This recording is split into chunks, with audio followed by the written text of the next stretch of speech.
I'm going to quote Billy Joe Saunders here. These are comments he made following Daniel Dubois' first career loss to Joe Joyce, where he quit.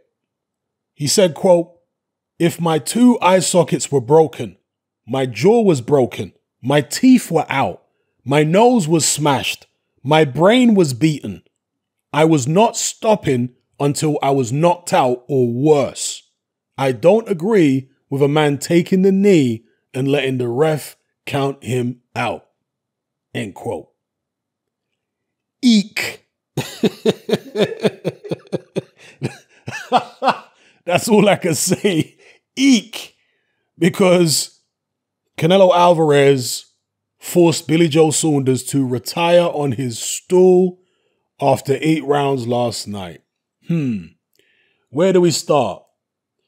Well, I gave, just to give you my scorecard right off the bat, Billy Joe Saunders 3 rounds and Canelo Alvarez 5 rounds after 8 of action. I thought that early on, Billy Joe struggled to find his range and rhythm. Canelo Alvarez was closing him down, landing hurtful looking body shots pretty much from the offset. But after a couple rounds, Billy Joe started to warm into it. Started finding his rhythm, his range, getting a bit looser. And he did start putting some decent shots together. Managed to catch Canelo. There was one shot in particular which I liked. I think it might have been in the 6th round, 7th round, something like that, where Billy Joe threw a left hand to Canelo's body and then came right back with a left hand to the head.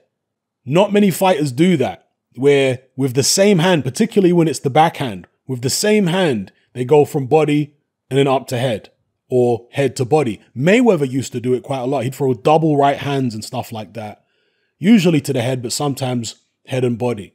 So I like that shot from Billy Joe. And like I say, some nice boxing after a couple rounds of action. But you did get the sense that the body shots had to take their toll eventually on Billy Joe. And there was a couple times where you saw Billy Joe wince under the weight of some of those body shots. And I'm not sure whether they contributed to the fight ending the way that they did. Perhaps they slowed Billy Joe down sufficiently whereby Canelo was able to catch him with that uppercut on his eye, which Billy Joe was able to avoid several other times earlier on in the fight. But it's a shot that Canelo was throwing from early because Billy Joe on the inside was ducking down. Right? He was trying to avoid the hooks coming around the side, so he was ducking low. And against most fighters, that is an effective defensive maneuver for Billy Joe. But of course, Canelo Alvarez being an elite level fighter, he adjusts, he finds shots and finds angles to hit you where you normally don't get hit. And I'm talking about in positions where you normally wouldn't get hit. In the 8th round, Billy Joe was actually doing okay from what I remember in the 8th round, but then he got hit with that uppercut. And not only did his eye swell up immediately, and it was blackened above and below the eye, and there was kind of a graze as well below the eye. But Billy Joe's whole demeanor changed almost instantly. And it did remind me of Kell Brook when he got hit by Gennady Golovkin. You know, when his eye went all sleepy, it went all funny. Very similar to that. It's as if Billy Joe knew, it's as if his body knew, his body understood that it had suffered some type of serious injury. And we've yet to get confirmation. Maybe there isn't a serious injury, right? But the body seemed to know that there was something wrong.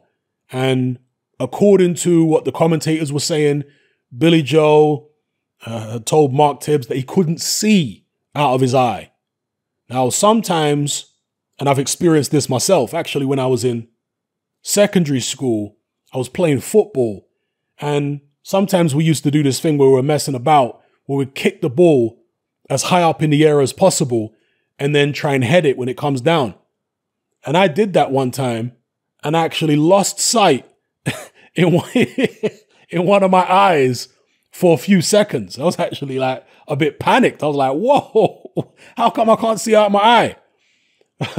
So I don't know if something like that maybe happened to Billy Joe. Hopefully it's just that. and it isn't something more seriously like a fractured orbital bone. But like I say, if Billy Joe did quit in this fight, and I don't know why people are so afraid of using the word quit. You see, anybody who's been following me for any length of time will know that I tend to go easy on fighters who quit in tough fights.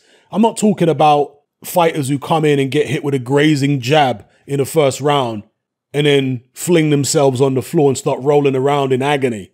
No, I'm not talking about that. That, of course, I will criticize. But when a fighter's giving it their best and they're in a tough fight and they're taking punishment and they decide to take the knee, I don't mind a fighter taking the knee as long as it's in the ring in a tough fight, not before the match. God save us from all that nonsense, right?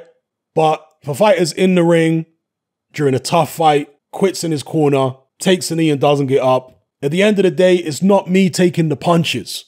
So I can't sit here being all judgmental. Oh, you should have done this, you should have done that. But what I will say is, if Billy Joe Saunders did quit, and the reason I'm saying if, is because it's possible that his trainer, Mark Tibbs, was the one who made the decision.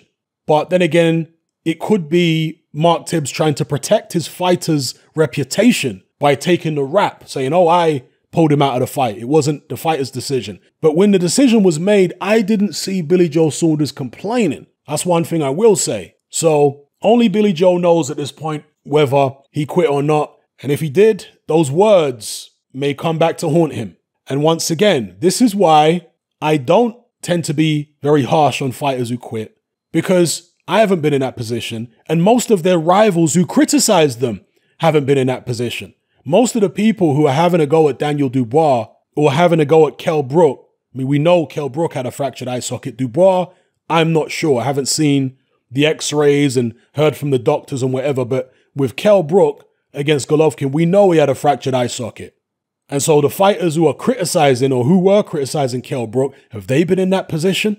Billy Joe may have found out what it's actually like and realized, wow, maybe I shouldn't have shot my mouth off after Dubois took that knee.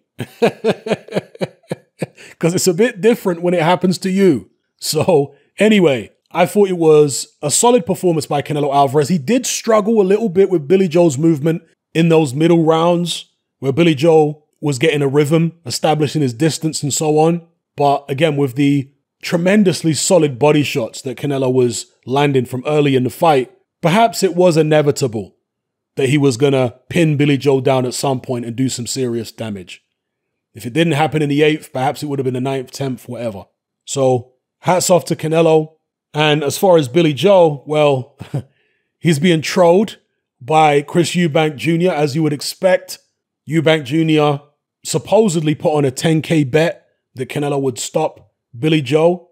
And if he did put that money up, then yeah, he'll be reaping the rewards now. And I've seen him on, I think, Instagram, Twitter, a couple videos circulating where he's laughing and whatever.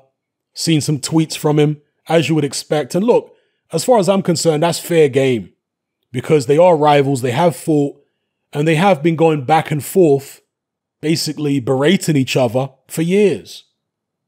When Eubank Jr.'s lost, Billy Joe hasn't had anything complimentary to say. And so why should Eubank Jr. have anything complimentary to say about Billy Joe? It's a rivalry, right? It's what you would expect. Maybe now they can run it back after Billy Joe's lost his title. Oh, well, I'm sure Eubank probably thinks that's beneath him, right? He's very aloof. Probably thinks that Billy Joe doesn't have a title now, so forget about you. I'm looking for Canelo Alvarez. But that seems very unlikely as well, doesn't it? I don't think Canelo Alvarez is remotely focused on Eubank Jr. He's looking at becoming undisputed. And if he does become undisputed against Caleb Plant, he will probably then fight who? Maybe Benavidez? That'll be a good fight as well. And as far as the Caleb Plant fight, based upon what I saw there with Billy Joe, I wouldn't be surprised if the Caleb Plant fight turns out to be more difficult than the Billy Joe fight.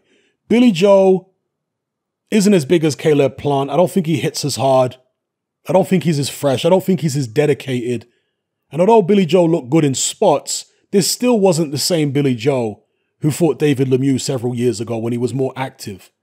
This was a Billy Joe who looked better than he has in his past couple fights, but maybe, as many suggested prior to this bout, Billy Joe's best years are behind him.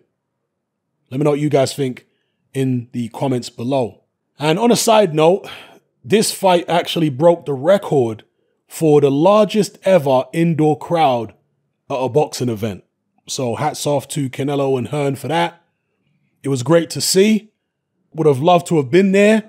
Texas, of course, is fully open. And Florida has been open for what, 8-9 months? Something like that. One of the last vestiges of sanity in the world at this point. Here in the UK, we're still suffering our potato in a wig overlord, flanked by half-witty and unbalanced, with lies and gaslighting galore, cheered on by an army of neurotic cowards afflicted with pathological ignorance and psychotic delusions of intellectual superiority. Anyway, enough of that. Congrats to Canelo. Onwards and upwards for him. Caleb Plant next for Undisputed. Let me know how you guys feel about it all in the comments below. I'm out. Come and join me on Patreon and access my weekly no-holds-barred, censorship-free podcast where we lift the lid on a wide range of controversial topics. It's not mainstream friendly, it's not politically correct, but that's the whole point. We dare to stand as a beacon of reason against an army of insanity. Just head on over to my Patreon page and select the tier called Hatman Hot Topics.